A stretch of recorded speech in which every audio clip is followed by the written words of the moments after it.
Hello everyone, this is Magnificent Kimberly here. Um, I hope you guys enjoyed my last video that I just did. It was a video that I did. It was by Middle Ground or Jubilee. It was called "It's Cheating, I Was Wrong." I actually did a reaction video on that a couple hours ago. I posted it. It was posted, so I hope you guys check that out and like that video and comment on the video. Please like, subscribe. Please like, comment, and subscribe to my YouTube channel. And I will also be putting up my social media links and my link to my blog along with this video in the description box. So today what we're going to be talking about is signs of a toxic relationship, or signs to know if you're in a toxic relationship. I actually touched on this briefly in my last blog post on how to deal with a narcissistic person. Um, it's a little different. Some of the signs I listed um, to know how you're dealing with a narcissist or how to deal with them. Some of those signs are actually signs, are also signs of that you're in an abusive relationship. So I just want to touch more on this because a lot of people tend to get into an abusive or toxic relationship, or they're not aware that they're in a toxic relationship. Like I've had history of being, I've had history, my shared history with being in a toxic relationship. So I know what to look out for, and um, I know, what are specific and key signs that you're in a toxic relationship. So without further ado, it's not in any particular order, but without further ado, isolation. So when your partner tries to isolate you from family and friends and everything like that, or limit your access to family and friends, limit your access to family and friends, that's how you know you're in a toxic relationship. And actually, that's actually the first sign of control.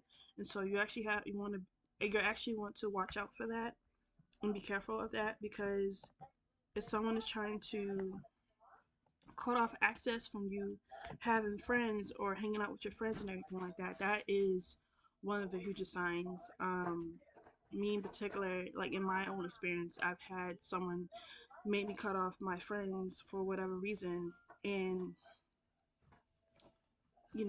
it's, I feel like if I had remained friends and not have cut them off because of what my partner told me to do, what my ex partner told me to do, I feel like I probably would have left the relationship sooner, because when you have good friends and everything like that, like they're able to see certain things, and even your family's able to see. But um, for me, I feel like men know other men, and so when a man tells you to cut off friends, especially if they're your guy friends and everything like that, like I do understand why, but at the same time, if it's a thing where they're in a talk where they're when you have a toxic partner, I feel like, for me, I feel like in my own experience, I feel like it's because they know what they're doing, and they don't want, because men, like in my like I said, in my experience, men know other men. Men know if other men are good men or bad men. Um or not bad men, but just not good men for you and everything like that. And so when a narcissist tries to get you to cut off certain friends, I feel like it's because they don't they don't want your friends to read them, because again, men can read other men very well. And so yeah, that's the number one step. They'll make you cut off family and friends, or isolate from your family and friends. Another sign is disrespect. So disrespect goes on with like verbal abuse, any type of, well, it doesn't really go.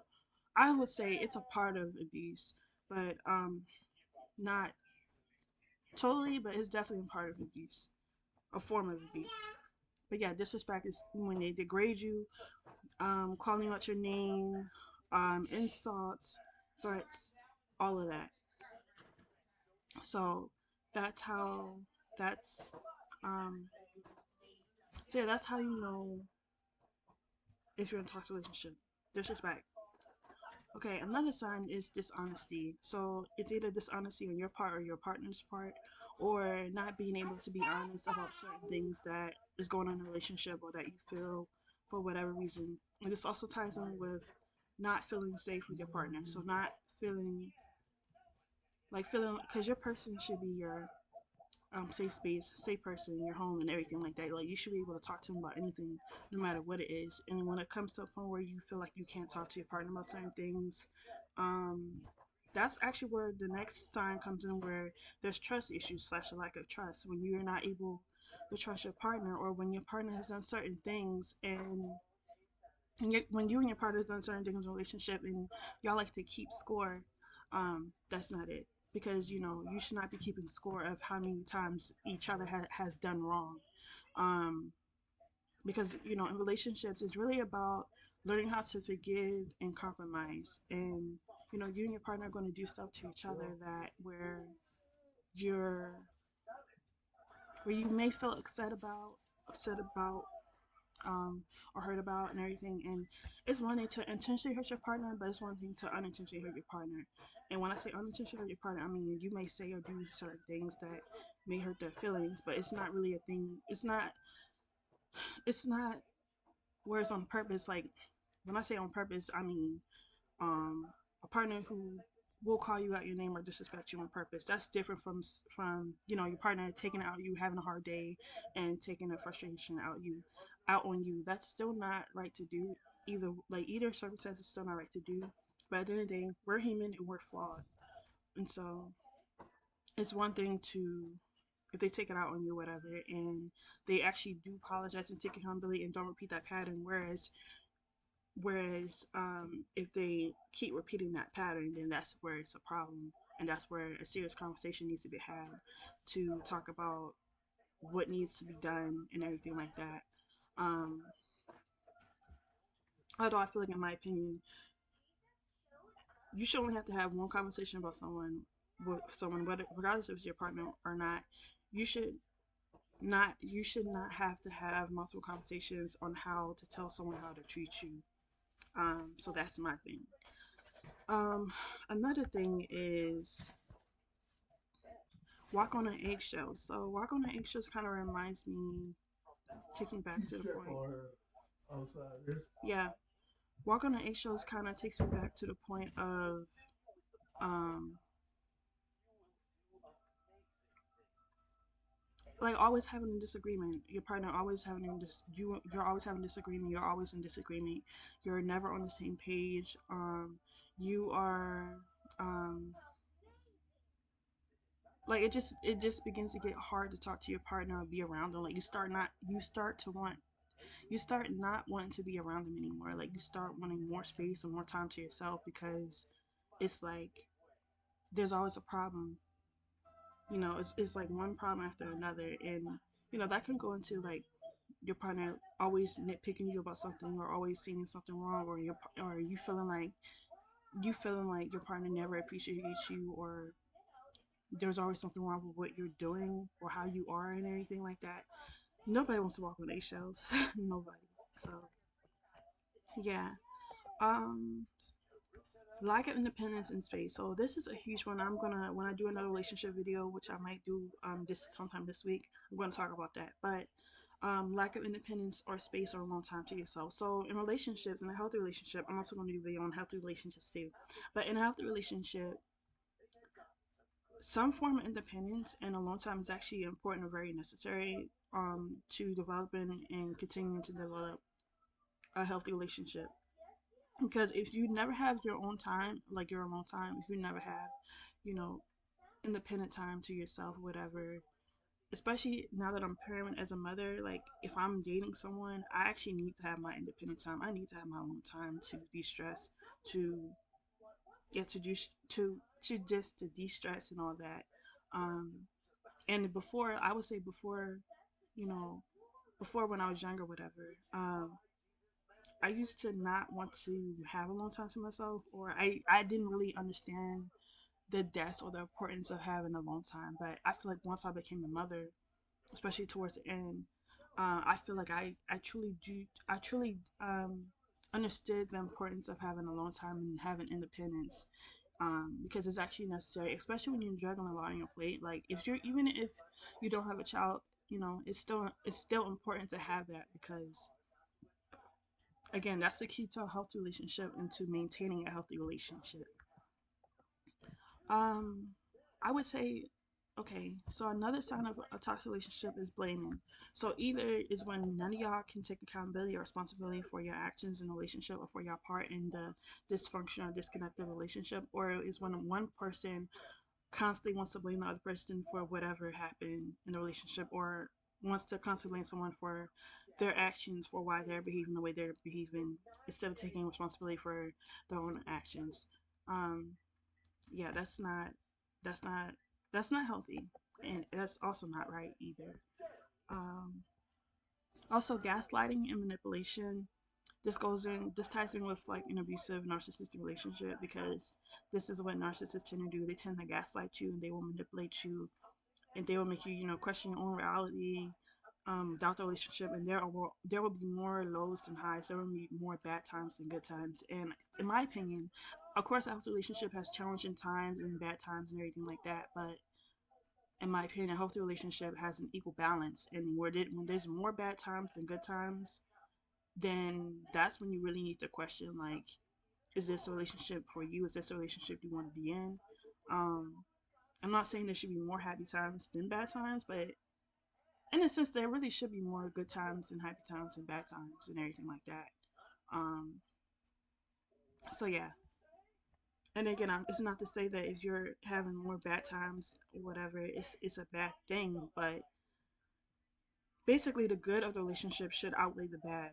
And if it does not outweigh the bad, then you really need to reconsider the relationship that you're in. Also, toxic communication. So not being able to communicate properly or in a healthy way, or always being defensive, or always not being able to.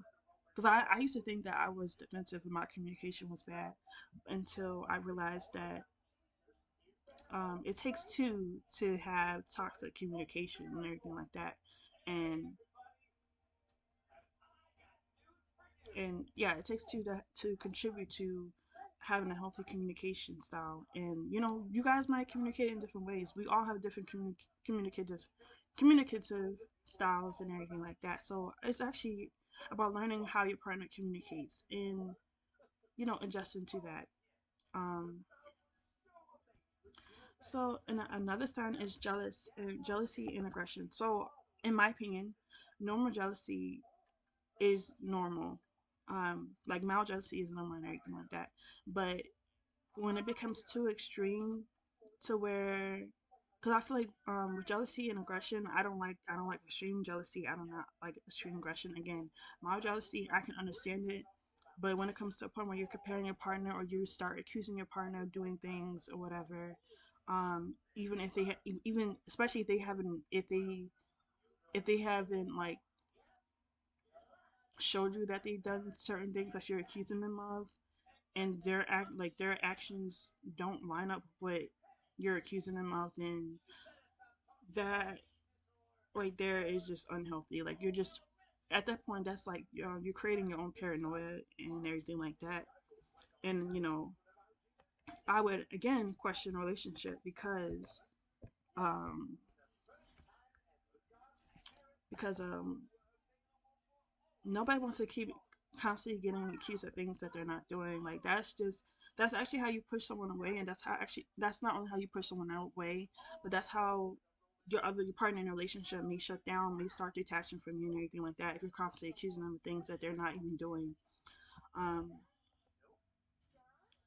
okay. Also, abuse. Abuse is the number one thing. So any form of abuse that you may experience in a relationship, and so that is verbal abuse, emotional, psychological, mental abuse. That is physical abuse. That's financial abuse, and it's also domestic abuse. And domestic abuse doesn't just mean physical abuse. Sometimes domestic abuse, in some cases, is when your partner kicks you out the home, or kicks you, if you have a child, kicks you and your child/children out the home. And this could be children that you share with them, so that's their own child too. Um so yeah, any form of abuse is not okay. And I pray that, if you're in an abusive, toxic relationship, I pray that you're able to get the help that you need. I will put a link in the description box for resources to contact help if you are in an abusive or toxic relationship. I pray that you create an exit plan to get out as soon as possible, because you do not want to stay in a toxic relationship. um, I stayed in a toxic relationship for 3 years, and I thought it would get better, but it just got worse. And I just decided to make an exit plan and leave because it was the best decision for me and my son, and it was the best decision I ever made for me and my son. So I'm very thankful to God, my community, my friends, my family, my support system, for getting me through. And now I'm sitting here making YouTube videos and walking in my purpose. I have my own blog website and everything like that. So I'm really like accomplishing a lot um from my journey. So um I think these are um also control, which I did talk about control. Um, Another sign of abuse is control. Will, your partner may try to limit access to like your finances or your funds. May try to may not teach you certain things as a means to financially control you. May limit access to your friends and family. That goes ties in with isolation, where they will make you cut off your support system and everything like that, basically. So these are the signs of a toxic relationship. If I find any more signs that if I find any more signs that are part of a toxic relationship, or that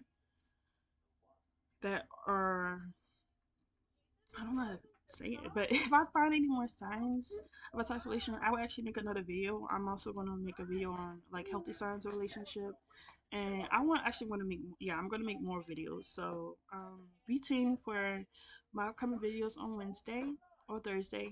I'm not sure yet. And I post weekly videos. I post videos every week, twice a week. Try to anyway. Um, Please like, comment, and subscribe to my YouTube channel. Please follow me on social media. Also, please subscribe to my blog by filling your first name, your last name, and your email address. And if you guys need to talk to me outside of YouTube, you have my social medias, you can hit me up. And I want to thank you so much for tuning in, and stay tuned for more upcoming videos. Thank you so much. Bye.